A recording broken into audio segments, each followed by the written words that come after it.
Hello everyone, कैसे हो आप सब। एक बार पुनः स्वागत है आप सभी का हमारे अपने YouTube channel A to Z biology classes पर। उम्मीद करते हैं दोस्तों आप सभी मस्त होंगे, बेहतर होंगे। आज की इस वीडियो में हम देखेंगे जैव अणु, जो हमारा बायोमॉलिक्यूल चैप्टर है, चैप्टर 9 के देखिए जितने भी इंपॉर्टेंट वस्तुनिष्ठ प्रश्न हैं उनको आज की इस वीडियो में पूरा का पूरा हम आपको कवर कराने वाले हैं। तो चलिए सीधे वीडियो को स्टार्ट करते हैं। पहला क्वेश्चन है कि कोशिका में सबसे विविध अणु है। तो आपको याद रखना है कोशिका में जो सबसे विविध प्रकार का अणु होता है वो कौन सा है। तो यहाँ पे राइट आंसर हो जाएगा आपका सी नंबर, यानी कि प्रोटीन। प्रोटीन जो है कोशिका में पाया जाने वाला सबसे विविध प्रकार का अणु होता है। अगला क्वेश्चन है कि सरलतम अमीनो अम्ल है। तो सरलतम अमीनो अम्ल कौन सा होता है, तो आपको याद रखना है कौन सा है सरलतम अमीनो एसिड। तो ग्लाइसिन। कौन सा है, ग्लाइसिन जो है यह एक प्रकार का सरल प्रकार का अमीनो एसिड होता है। नेक्स्ट क्वेश्चन है मानव शरीर में सर्वाधिक मात्रा में पाया जाने वाला खनिज कौन सा है। तो मानव शरीर में आपको बताना है सर्वाधिक मात्रा में पाया जाने वाला खनिज कौन सा है। तो आपको याद रखना है कैल्शियम। कौन सा है, कैल्शियम। नेक्स्ट क्वेश्चन है कोलेस्ट्रॉल है। तो कोलेस्ट्रॉल क्या होता है, एक प्रकार का कोलेस्ट्रॉल आपको याद रखना है कि यह एक प्रकार का व्युत्पन्न लिपिड होता है। क्या होता है, एक प्रकार का व्युत्पन्न लिपिड होता है। नेक्स्ट क्वेश्चन है नाइट्रोजनी क्षारक जो केवल आर्याने में पाया जाता है। तो आपको याद रखना यहाँ पे यूरेसिल। यूरेसिल केवल और केवल आर्याने में पाया जाता है, यह डीएनए में किसी भी प्रकार से नहीं पाया जाता है। अगला क्वेश्चन है रासायनिक रूप से एंजाइम होते हैं। तो आपको याद रखना है प्रोटीन होते हैं। एंजाइम क्या है, एक प्रकार के प्रोटीन होते हैं। अगला क्वेश्चन है एल्कोहल जो होते हैं किण्वन में भाग लेने वाले एंजाइम सम्मिश्र को कहते हैं। तो एल्कोहल की किण्वन में भाग लेने वाले जो एंजाइम सम्मिश्र होते हैं उनको हम क्या कहते हैं। तो आपको याद रखना है कि जाइमेज। कौन सा एंजाइम कहते हैं, जाइमेज एंजाइम। अगला क्वेश्चन है दूध में कौन सा डाइसैकेराइड उपस्थित होता है। तो आपको याद रखना है लैक्टोज। क्या याद रखना है, लैक्टोज याद रखना है। नेक्स्ट क्वेश्चन है वनस्पति घी होती है। तो वनस्पति घी आपको याद रखना है कि यह क्या होती है, एक प्रकार की संतृप्त वसा होती है। क्या होती है, एक प्रकार की संतृप्त वसा, यानी ऑप्शन नंबर ए यहाँ पे करेक्ट हो जाएगा। अगला क्वेश्चन है कि इंसुलिन है। तो इंसुलिन एक प्रकार का प्रोटीन हार्मोन्स होता है। ऑप्शन नंबर ए इसका भी करेक्ट हो जाएगा। अगला क्वेश्चन है एंजाइम का प्रोटीन भाग कहलाता है। तो आपको याद रखना है कि एंजाइम का प्रोटीन भाग क्या कहलाता है, एपो एंजाइम कहलाता है। क्या कहलाता है, एपो एंजाइम। नेक्स्ट क्वेश्चन है स्टार्च को माल्टोज में परिवर्तित करने वाला एंजाइम है। तो ऐसा कौन सा एंजाइम है जो स्टार्च को माल्टोज में परिवर्तित करता है। तो आपको याद रखना है डाइस्टेज। कौन सा एंजाइम है, इसका राइट आंसर आपको याद रखना है डाइस्टेज। नेक्स्ट क्वेश्चन है सबसे मीठी शर्करा है। तो आपको यहाँ पे आपको देखेंगे तो कि फ्रक्टोज जो है सबसे मीठी शर्करा है दिए गए इन ऑप्शनों में से। चलिए इसके बाद अगला क्वेश्चन है कि फलों में पाई जाने वाली शर्करा का नाम लिखे। तो फलों में मुख्य रूप से फ्रक्टोज नामक शर्करा पाई जाती है। अगला क्वेश्चन है कि हीमोग्लोबिन में कौन सा खनिज पाया जाता है। तो आपको याद रखना है आयरन। कौन सा खनिज, आयरन पाया जाता है। अगला क्वेश्चन है कौन सा लिपिड हृदय रोग पैदा कर सकता है। तो आपको याद रखना है कोलेस्ट्रॉल। कौन सा लिपिड, कोलेस्ट्रॉल जो है यह हृदय रोग पैदा कर सकता है। अगला क्वेश्चन है सभी जीवधारियों में प्रोटीन कितने अमीनो अम्लों के बने हैं। तो मुख्य रूप से 20 अमीनो एसिड से मिलकर के प्रोटीन बने होते हैं। अगला क्वेश्चन है कि अंडे की जो सफेदी होती है उसमें पाया जाने वाला प्रोटीन्स का नाम लिखिए। तो अंडे की सफेदी में कौन सा प्रोटीन पाया जाता है, ये आपको याद रखना है एल्ब्यूमिन। कौन सा प्रोटीन, एल्ब्यूमिन प्रोटीन पाया जाता है। अगला क्वेश्चन है कि डीएनए जो है यानी डीऑक्सीराइबो जो न्यूक्लिक एसिड होता है इसका मॉडल किसने प्रतिपादित किया। तो आपको याद रखना है वाटसन एवं क्रिक ने। किसने दिया था, डीएनए का डबल हेलिक्स मॉडल वाटसन एवं क्रिक ने दिया था।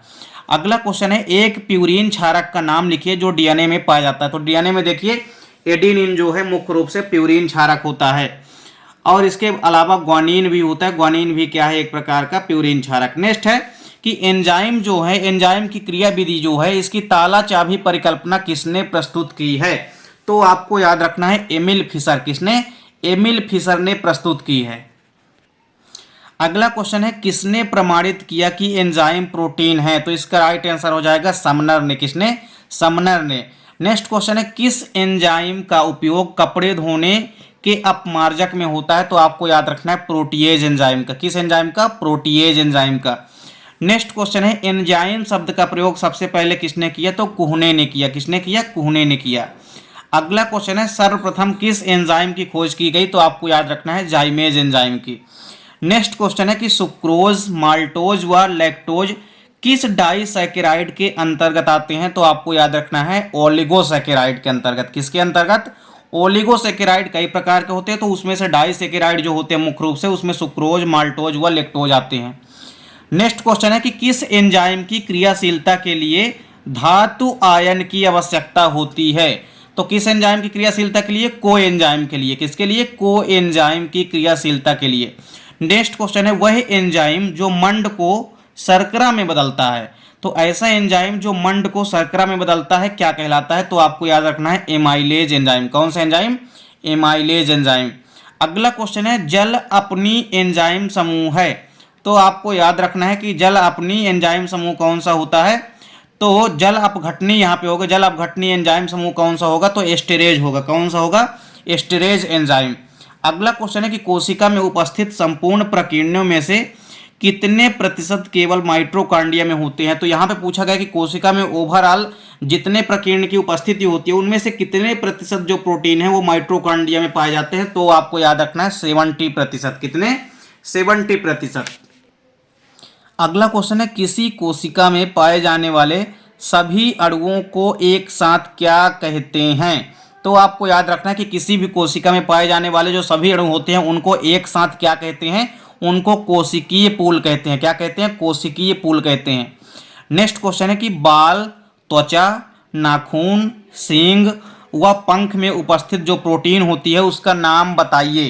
तो आपको याद रखना है उसका नाम क्या है? केराटिन। मुख्य रूप से कैरोटिन भी, कैरोटिन बेसिकली जो है तो गाजर में पाया जाने वाला वर्णक होता है, तो आपको केराटिन याद रखना है। क्या याद रखना है? केराटिन। अगला क्वेश्चन है लौह तत्व की कमी से कौन सा रोग होता है? तो आपको याद रखना है एनीमिया रोग। कौन सा रोग? एनीमिया रोग। नेक्स्ट क्वेश्चन है जैव झिल्लियों में पाए जाने वाला प्रोटीन क्या कहलाता है? तो आपको याद रखना है लाइपोप्रोटीन। कौन सा प्रोटीन कहलाता है? लाइपोप्रोटीन। अगला क्वेश्चन है डीएनए तथा आरएनए किसके बहुलक होते हैं? तो आपको याद रखना है न्यूक्लियोटाइड्स के। किसके बहुलक होते हैं? न्यूक्लियोटाइड्स के। नेक्स्ट क्वेश्चन है प्रोटीन अणु में अमीनो अम्ल अणुओं के बीच पाए जाने वाला बंध कहलाता है। तो आपको याद रखना है पेप्टाइड बंध। कौन सा बंध? पेप्टाइड बंध। अगला क्वेश्चन है प्रोटीन संश्लेषण के समय अमीनो अम्लों को ढोने वाले पदार्थ कहलाते हैं। तो जब भी प्रोटीन सिंथेसिस या प्रोटीन संश्लेषण होता है उस समय अमीनो अम्लों को कौन से पदार्थ ढोते हैं? तो टीआरएनए यानी कि ट्रांसफर आरएनए क्या करते हैं? ढोने का कार्य करते हैं। अगला क्वेश्चन है प्रकृति में पाई जाने वाली सबसे मीठी शर्करा का नाम लिखिए। तो आपको याद रखना है फ्रक्टोज। कौन सी शर्करा? फ्रक्टोज। ये प्रकृति में पाई जाने वाली सबसे मीठी शर्करा है, ये बात आप याद रखिएगा। ये मानव निर्मित शर्करा में नहीं पूछा गया, केवल और केवल प्रकृति में पाई जाने वाली मीठी शर्कराओं में पूछा गया, तो फ्रक्टोज आपको याद रखना है। नेक्स्ट क्वेश्चन है घेंघा रोग किस तत्व की कमी से होता है? तो आपको याद रखना है कि आयोडीन की कमी से।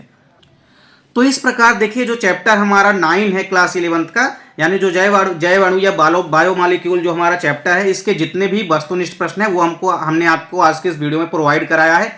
उम्मीद करता हूं दोस्तों वीडियो पसंद आई होगी। दोस्तों वीडियो अच्छी लगे तो लाइक और कमेंट जरूर कीजिए। देखिए इसके पहले भी हमने चैप्टर 8 तक के सभी चैप्टर के इंपॉर्टेंट क्वेश्चन की वीडियो आपको प्रोवाइड करा दी है, साथ ही साथ वस्तुनिष्ठ क्वेश्चन के आंसर की वीडियो भी आपको प्रोवाइड करा दी है। अभी तक आप यदि नहीं देखें तो आप प्ले लिस्ट में जाकर के देख सकते हैं। मिलते हैं नेक्स्ट वीडियो में, तब तक के लिए जय हिंद, वंदे मातरम।